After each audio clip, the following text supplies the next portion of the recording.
Hi అండి, ఎలా ఉన్నారు? బాగున్నారా? నేను మీ స్వాతి. ఈరోజు మా పిల్లల కోసం అయితే బూస్ట్ కలుపుతున్నాను.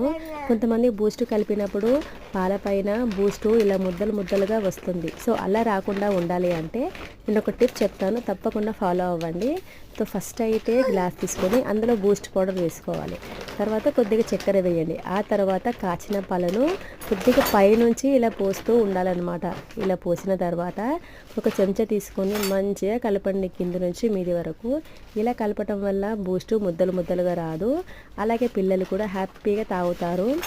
నేను తాగను, ఏదో చెత్త చెత్త వస్తుంది అనకుండా ఫ్రీగా తాగుతారనమాట. సో ప్లీజ్ నా టిప్ నచ్చితే తప్పకుండా ఇప్పటి నుంచి ఇలాగే ఫాలో అవ్వండి. అలాగే ఎవరైనా కొత్తగా నా ఛానల్ని చూస్తే సబ్స్క్రైబ్ చేయండి, లైక్ చేయండి, అలాగే కామెంట్ చేయండి.